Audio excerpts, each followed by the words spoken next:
Hello students, আমি Nitish sir জ্ঞানজ্যোতি coaching সেন্টারের পক্ষ থেকে তোমাদের প্রত্যেককে জানাই আরও একবার স্বাগত। তো স্টুডেন্টস, আজকে আমি তোমাদের সঙ্গে আলোচনা করব এনইপি 4 ইয়ার আন্ডার গ্র্যাজুয়েট প্রোগ্রামের অধীনস্থ যে সমস্ত ছাত্রছাত্রীরা ফোর্থ সেমিস্টারের বিভিন্ন কলেজগুলোতে পড়াশোনা করছো মাইনর সোশ্যোলজি নিয়ে, তাদের জন্য আজকে স্মার্ট সাজেশন আলোচনা করব।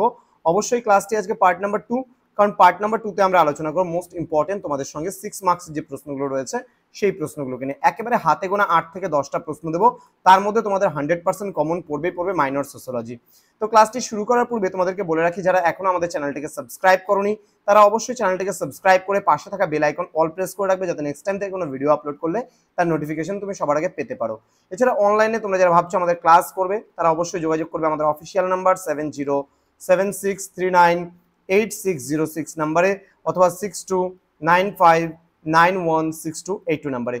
তোমাদের টোটাল কোর্স ফি রয়েছে তোমাদের এই সাধ্যের মধ্যে শুধুমাত্র 1199 রুপিস পুরো সেমিস্টারে 6টা সাবজেক্টের কোর্স ফি। এবং তোমরা যদি মনে করো কেউ ভাবছো যে না আমাদের কাছে অ্যাডমিশন নেবে, মেজরটা পড়বে না, খালি শুধুমাত্র মাইনর এমডিসি আর এইসি পড়বে, তাহলে সেক্ষেত্রে 599 রুপিস দিলেই কিন্তু হয়ে যাবে পুরো সেমিস্টারের কোর্স ফি। এবং যদি কেউ ভাবছো এতগুলো পড়বো না, আমি একটা শুধুমাত্র ইন্ডিভিজুয়ালি সাবজেক্ট পড়বো, সেক্ষেত্রে কিন্তু 299 পার সাবজেক্টে তোমার পড়ছে, মেজর বাদে অন্যান্য সাবজেক্টগুলো যদি নিতে চাও সেক্ষেত্রে। তো চলো শুরু করছি আজকের ক্লাসটা ডিটেলসে 6 নম্বরের প্রশ্নগুলোকে নিয়ে। প্রথম প্রশ্ন, পরিবার কাকে বলে, পরিবারের প্রকারভেদ সম্পর্কে আলোচনা করো। খুব গুরুত্বপূর্ণ একটি প্রশ্ন।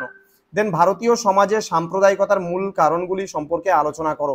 নেক্সট, দলিত আন্দোলনের মূল কারণগুলি আলোচনা করো। ঠিক আছে। নেক্সট, আত্মীয়তার পরিভাষা সম্পর্কে টিকা লেখো। প্রত্যেকটা প্রশ্ন কিন্তু খুব গুরুত্বপূর্ণ এখানে। দেন সমসাময়িক ভারতীয় সমাজে পরিবর্তনশীল গ্রামীণ অর্থনীতির ওপর একটি টিকা লেখো। ঠিক আছে। ভারতবর্ষে বিভিন্ন কৃষি শ্রেণী সম্পর্কে সংক্ষেপে আলোচনা করো। দেন সামাজিক স্তরবিন্যাসের মুখ্য বৈশিষ্ট্যগুলি সম্পর্কে আলোচনা করো। নেক্সট, বিবাহ ব্যবস্থার বৈশিষ্ট্যগুলো কি কি রয়েছে।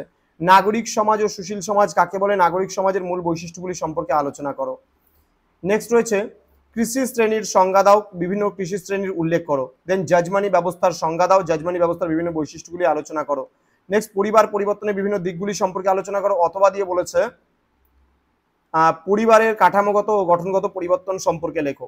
তো এই যে 12টা প্রশ্ন আমি দিয়েছি, এর মধ্যে যদি তোমরা বাদ দিতে চাও, হ্যাঁ একেবারেই বাদ দিতে চাও, ছোট মানে কম করতে চাও পড়া, তাহলে কিন্তু তোমরা এক্ষেত্রে যেগুলো ছাড়তে পারো, ঠিক আছে, সেগুলো হচ্ছে এখানে কৃষি শ্রেণী আমি বলেছি দুবার কোশ্চেনটা, এটা একটা বাদ যাচ্ছে, কেননা এই কৃষি শ্রেণীর এই কোশ্চেনটা পড়ে গেলেই হবে 10 নাম্বারটা, সুতরাং ওটা একটা বাদ যাচ্ছে।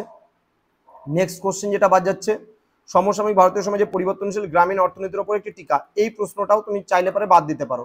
এই দুটো প্রশ্ন তুমি বাদ দিতে পারো, বাদ বাকি সবকটা প্রশ্ন কিন্তু তোমাদের পড়তে হবে, অর্থাৎ 10টা প্রশ্ন বাকি থাকছে। এই 10টা প্রশ্ন কিন্তু তোমাকে পড়তেই হচ্ছে, খুব ভালো করে পড়বে, তার কারণ এই প্রশ্নগুলোর মধ্যে থেকে তুমি কমন পাবেই পাবে, একেবারে 100% গ্যারান্টি আছে।